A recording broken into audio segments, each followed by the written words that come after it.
Olá, amigo da TV FIB, seja bem-vindo ao programa Diálogos do Saber, uma parceria entre a FIB e o Observatório da Educação da Universidade de Franca, com o apoio da UBEDUC, INEP e CAPES.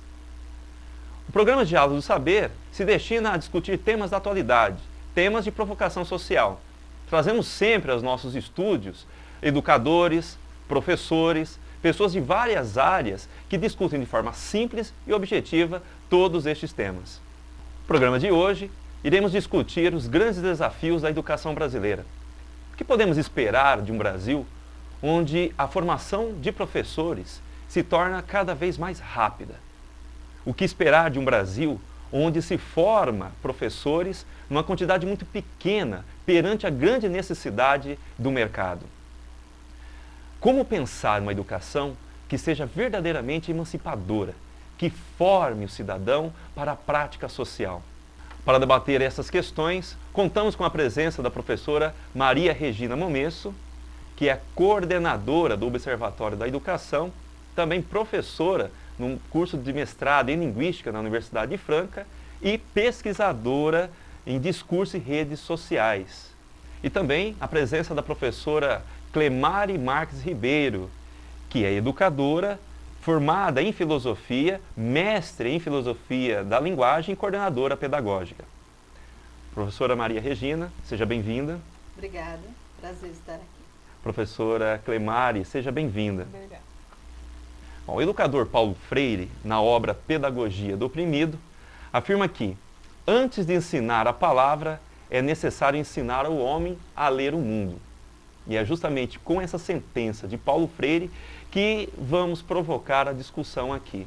Será que a nossa educação atual forma para a vida, forma para a consciência, ou estamos apenas preocupados com as palavras ou com as maquinarias? Professora Clemari, a senhora acredita que a educação hoje cumpre a função de formar o cidadão? Que função difícil, né? Eu acho que é a busca da educação desde Sócrates, né? A formação do educador envolve tantas coisas e a educação é carente também de tantas coisas, mas o fundamental eu acho que é isso, né? Ele precisa aprender a ler o mundo. E aí, às vezes, a gente se perde ensinando a ler, ou decodificar, ou dizendo que as pessoas estão alfabetizadas porque elas conseguem escrever o próprio nome, e elas são incapazes da leitura de mundo. Né? Eu acho que é a grande dificuldade e é a grande solução do convívio entre as pessoas. Você precisa saber se ler o outro, para poder entender as situações, né? Evitaria uma série de conflitos. E isso começa ali, desde pequenininho, desenvolvendo as múltiplas inteligências, os múltiplos olhares, vivenciando, trazendo o mundo para a sala de aula, porque não dá mais para ficar estudando o mundo lá fora e todo mundo preso aqui dentro, tentando tapear o professor, olhando pela janelinha do celular o mundo, né? Porque o jovem quer ver o mundo, então precisamos trazer para a sala de aula, para aí sim começar a tentar aprender a ler o mundo e a conhecer, buscar conhecimento, né? Uma série de habilidades que a nossa sociedade cada vez mais está pedindo, exigindo. Professora Regina, e aí? Eu concordo plenamente com a professora Clemari. Eu acrescentaria, na antiguidade dizia-se, conhece-te a si mesmo para depois governar a cidade. E o que ocorre é que a maior parte das vezes as pessoas nem se conhecem. Então, por exemplo, vamos colocar na área da leitura. Nós sabemos a nossa própria história de leitura? Como nós começamos a ler, como nós lemos hoje, por que lemos, de que maneira lemos. Muitas vezes a gente nem se dá conta de como andamos, de como falamos, de como reagimos. Todo mundo, se você perguntar o que almoçou hoje, já nem lembra, não percebeu. E aí a professora Clemari tocou num ponto que eu acho que é crucial. Existe um livro do Lévi-Strauss que chama Regarder, Écouter, Lire. E eu acho que são as bases para qualquer aprendizagem. Ouvir, ver e ler. E eu acho que a nossa sociedade hoje, ela não sabe ouvir. Começa daí, né? Começa daí. Então não entra. Como vai entrar o conhecimento se ninguém ouve? Se ninguém ouve, não vê o outro, vê só a si mesmo. Então, isso tudo contribui para que essa educação fique estagnada. A minha preocupação com o ver ainda é assim, com a tecnologia, com a informática, com a rapidez visual que a internet nos traz, nós vemos sim muito mais coisa do que víamos antigamente, mas não dá tempo de absorver. Sim. O conhecimento precisa de tempo. E a gente não tem tempo, porque você está com 5 links abertos, procurando milhões de coisas, aquilo está passando rapidinho. E fragmentado. O meu medo é daqui a uns anos as pessoas perderem a memória. Porque não dá Nós ficamos tempo de na guardar mera informação, né? Informação não é conhecimento, Não são é dados, né? Esse processo, desculpa, E não professora. é ver também, é só, quer dizer, é olhar, mas não é ver. Exatamente. Esse processo da elaboração do conhecimento exige tempo, exige introspecção, reflexão. Todo esse processo de elaboração que a escola deve cumprir, né, a função por meio através dos modelos pedagógicos, etc. e tal, e que hoje nós até questionamos até que ponto até os professores estão preparados na assimilação e na condução disso. Só sobre isso, tem um pensador que é o Nilson Machado. Ele escreveu uma obra chamada Epistemologia e Didática. E ele aponta algumas reflexões sobre isso, sobre o uso dessas novas tecnologias, novas linguagens educativas. E aí ele fala, no momento do livro, sobre os laboratórios de computação dentro das escolas, né, que muitas vezes é visto pelos professores como um local proibido. E se endeusa tanto o laboratório e os computadores que eles impedem, inclusive, os próprios alunos de adentrar para não estragar, né, adentrar o ambiente do laboratório, né? Gente, peraí, essa moçada hoje, eles lidam no cotidiano com essas ferramentas, né? Manuseiam de uma forma muito rápida essas ferramentas. Como afastar dentro do ambiente escolar, do ambiente de formação, essas ferramentas, se elas existem, estão ali à mão. Eu não sei se vocês tiveram oportunidade de ver, pela internet, no YouTube, tem daquela série TED Talks lá, que é uma experiência que o indiano faz, ele encaixa um computador numa parede, sem nada. Lá naquelas cidades paupérrimas da Índia, fala para o pessoal, eu volto daqui a 2 meses, quero ver o que vocês vão fazer com isso. E as crianças falam, mas nós nunca vimos isso, nós não sabemos o que nós vamos fazer. Se virem. E aí a pesquisa, ele está há anos fazendo isso, e o que ele mostra que é um computador, várias pessoas, e um dá uma sugestão, outro, e eles passam quebrando a cabeça 2 meses. Quando ele volta, o que eles aprenderam é uma coisa impressionante.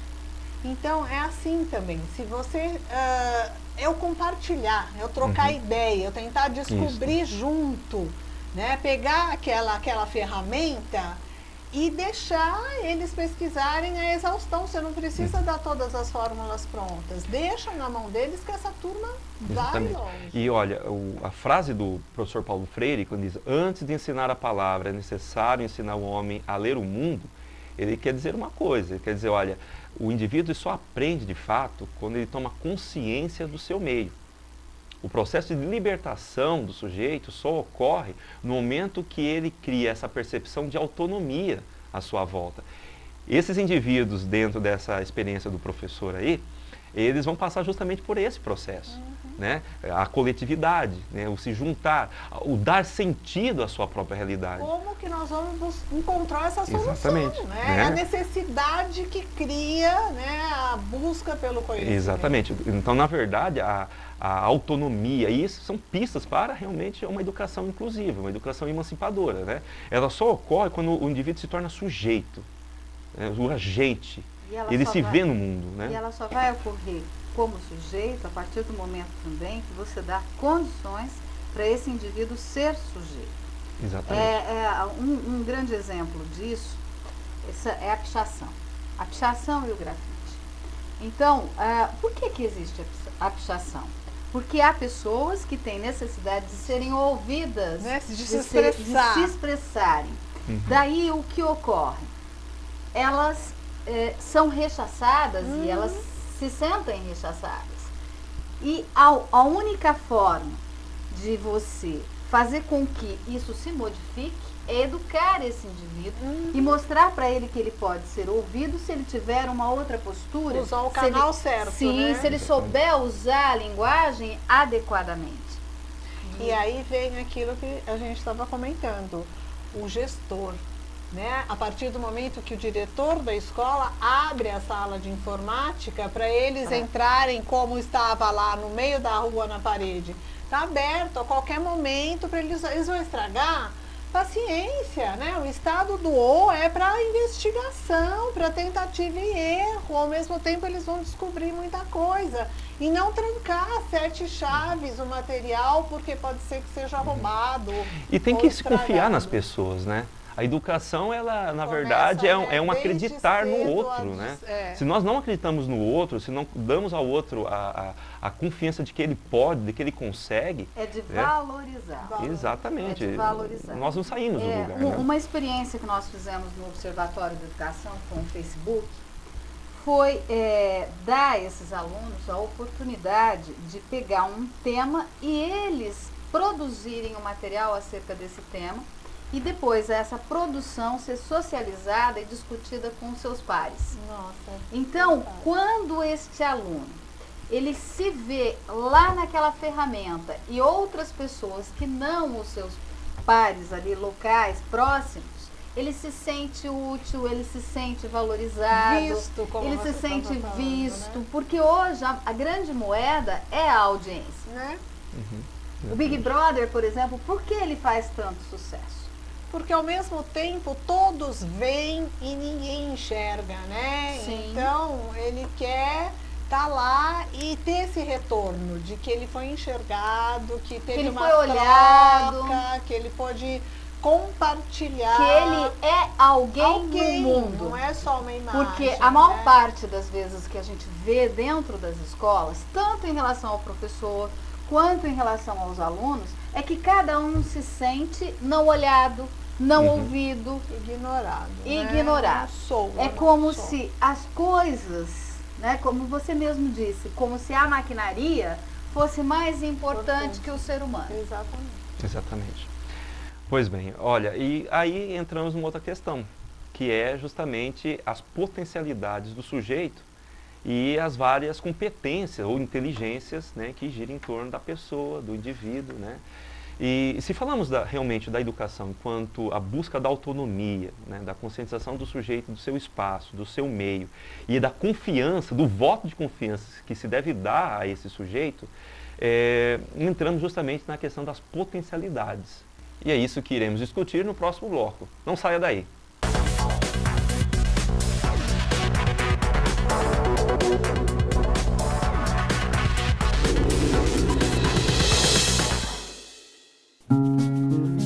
I'm on the road, and doesn't matter what they say, never got astray. Pós-FIB, um futuro brilhante logo à frente.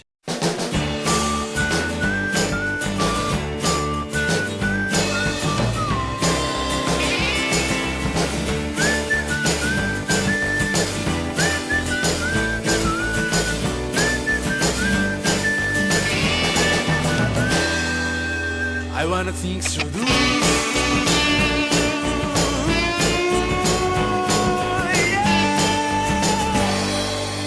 I wanna things to do.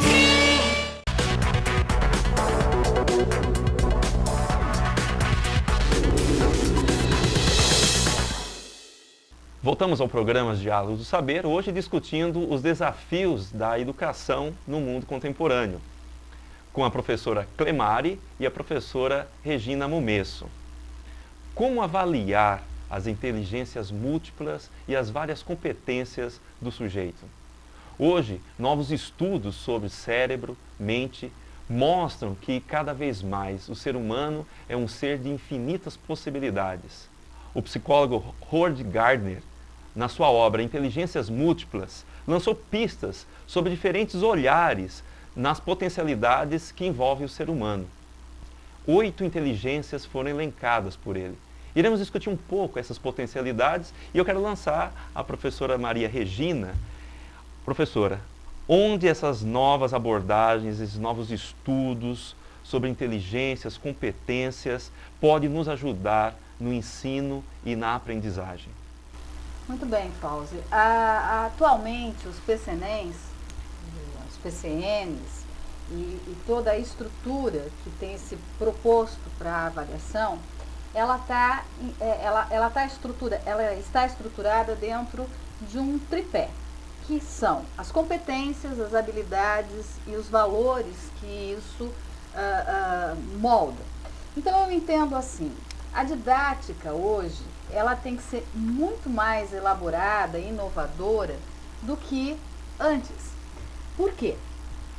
Porque esse sujeito que está ali, como nós já havíamos dito antes, ele quer ser olhado, ele quer ser sentido, ele quer ser valorizado, ele quer ter presença e saber se posicionar diante disso. E daí, não basta você ter para você atingir uma competência, não basta só você ter uma habilidade. Você tem que ter uma técnica também. Então, por exemplo, nós dentro do projeto do Observatório da Educação, nós fazemos um procedimento um pouco inverso ao que se vinha fazendo antes. Que antes se trazia um modelo pronto para a aprendizagem e dentro do nosso projeto nós partimos das condições de produção desses alunos, tá? Para se depois trabalhar a linguagem formal, aquilo que é necessário. Por exemplo, um dos trabalhos feitos dentro do observatório foi a pesquisa em cima dos Facebooks dos alunos de ensino fundamental e médio. E se descobriu lá no perfil as preferências que eles tinham por música, por livros, por leituras, por lazer. E daí nós descobrimos que eles gostavam muito de um dos bateristas do Rush, que é um autor de livros de literatura de viagem, de moto. Tanto que houve uma adaptação do livro dele, O Motoqueiro Fantasma, em filme. E aí, a partir desse conhecimento e dessas condições que esse aluno tem, ao invés de começar esse ensino da literatura do século XV, XVI, da literatura de viagem, dos mapas, desenhos e tudo mais, por que não partir do conhecimento de mundo dele, como Paulo Freire diz, né? Mostrar para ele que esse relato de viagem, que essa estrutura, que esses gêneros também estavam presentes no século XVI. E que havia motivos lá no século XVI, econômicos, sociais, filosóficos, ideológicos, para se registrar essa viagem, assim como hoje também existem, e muitas vezes, os mesmos motivos. Só que houve uma ressignificação, uma nova releitura e novos gêneros que aparecem.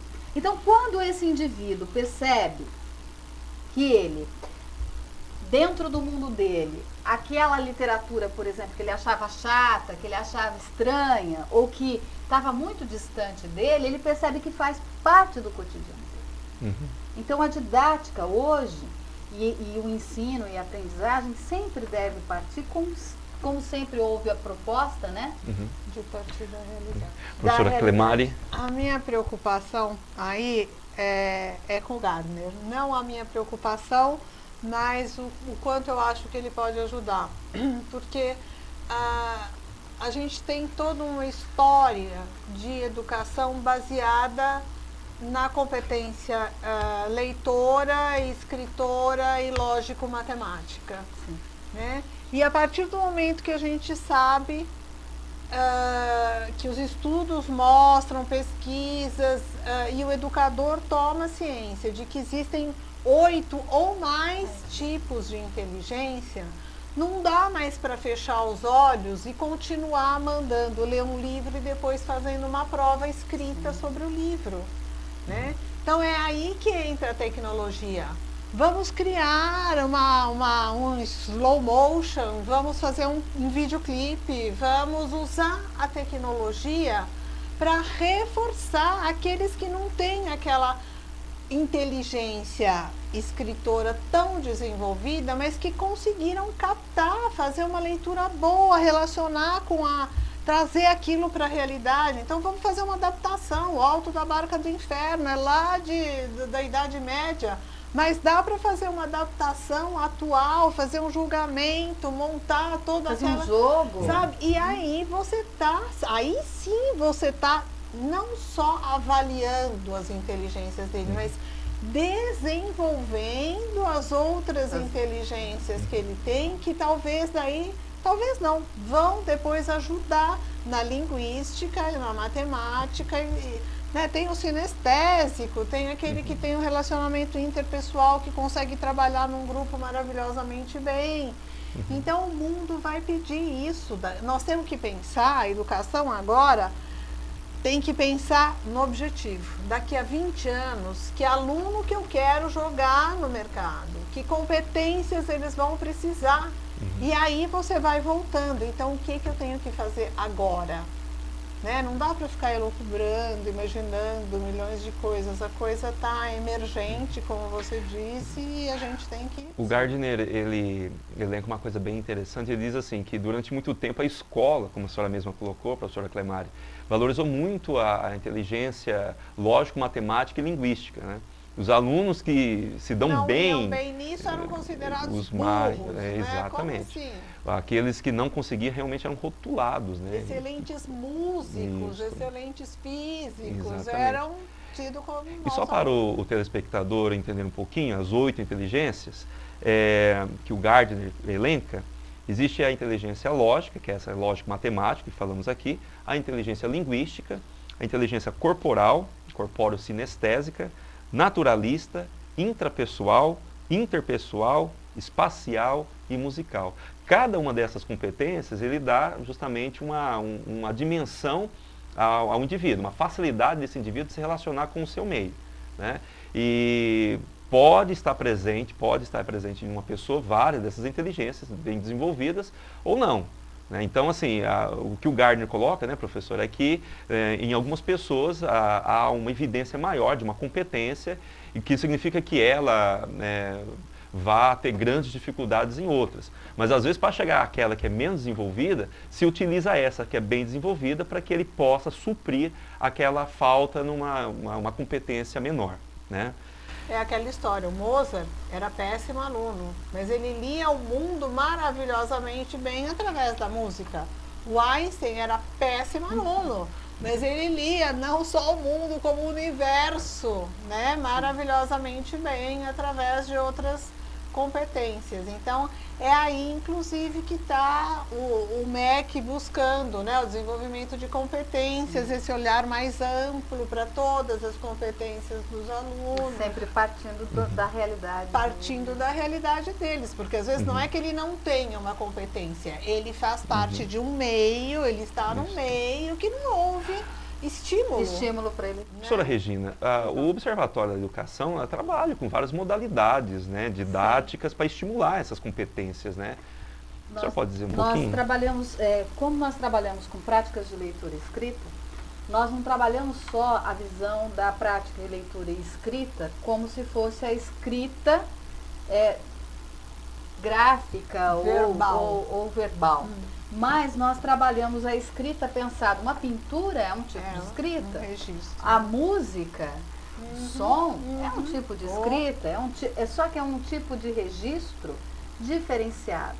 Então, na realidade, nós trabalhamos as práticas escrileitoras pensando qualquer tipo de discurso ou de texto entendido aqui como a pintura, ou como a escultura, ou como a dança, ou como a literatura, as artes em geral. E nesse sentido, as várias habilidades e competências, e inclusive inteligências, são, de certa forma, estimuladas. Então, por exemplo, nós temos o Eduardo Yoshimoto, que trabalha com podcasts, porque há pessoas que não têm a paciência, por exemplo, ou não têm tempo para ler o livro, mas ele está lá no trânsito, ou ele está com o seu MP3, e aí ele ouve um audiobook, ou uma aula gravada, né? A questão do videocast, nós temos você que trabalha com o Facebook e com a TV, né? Tem que cercar de todos os lados, sim, né? todas, de certa forma, todas as linguagens e tecnologias são contempladas. Exatamente. Servem para estimular e desenvolver as competências. Agora, o Michel Foucault, na obra Microfísica do Poder, ele também fala que os componentes biológicos, inatos, né, que nascem com o indivíduo, são importantes, mas ele também fala dos micropoderes, né, que também ajudam muito na formação do eu, né, da personalidade e das potencialidades, né. E aí eu quero perguntar à senhora, professora Regina, o que a microfísica do poder do Foucault, e naquilo que ele chamou de tecnologias do eu, pode nos auxiliar até para complementar a leitura do Gardner, né, sobre as inteligências múltiplas. Quando o Foucault trabalha e diz sobre as tecnologias do eu, ou chamada também de tecnologias de si, ele parte do pressuposto de que desde a antiguidade nós criamos tecnologias para nos entendermos, para nos modificarmos, seja modificar o nosso corpo, seja modificar a nossa alma, seja modificar o nosso jeito de si, o nosso jeito de ser. E com a ajuda de si mesmo ou com a ajuda de outros. Então, por exemplo, na antiguidade se tinham os upominatas, que eram cadernos de notas que se tinham entre o discípulo e seu mestre. Na Idade Média, por exemplo, a confissão, as indulgências eram tecnologias que o sujeito, como ele não tinha mais como se autoconhecer, ele fazia para trabalhar a si mesmo. Hoje, por exemplo, nós temos várias tecnologias do eu. A academia é uma tecnologia do eu. A partir do momento que você vai lá na academia, você está trabalhando o seu corpo para você se melhorar, tanto fisicamente como a sua saúde, etc., você está aplicando uma tecnologia do eu e também se construindo enquanto sujeito. A cirurgia plástica é um outro tipo de tecnologia do eu. As redes sociais, eu acho que é um exemplo máximo do que são as tecnologias do eu. O Big Brother é outro, né? São plataformas que o indivíduo se utiliza para projetar a própria imagem, para as ideias. E muito mais do que isso. Isso se dá não só para ele projetar as suas ideias, mas isso se faz dentro das relações de saber e poder. Daí se vão construindo não só um poder, mas os micropoderes, que em cada grupo você vai ter sempre um que se destaca. Então, por exemplo, dentro de um Big Brother, você sempre vai ter um dentro daquele grupo que vai se destacar por causa dessas tecnologias que ele aplica de si e nos outros e por causa das relações que são estabelecidas dentro ali daquele espaço, essas relações de saber e poder. Dentro de uma sala de aula de 30 alunos ou de 35 ou menos, vai ter alguém que vai se destacar e que vai, de repente, ter um micropoder dentro daquela sala. Bom, o tema que envolve Foucault sempre abre assim, possibilidades de grandes discussões. Mas, infelizmente, o nosso tempo acabou. Quero agradecer a professora Clemari pela presença. Muito obrigado, professora. Foi um prazer. E a professora Regina, muito obrigado pela presença. Foi um prazer. O programa Diálogos do Saber fica por aqui. Mande sugestões, dúvidas para o e-mail fausefilo@hotmail.com. Até mais!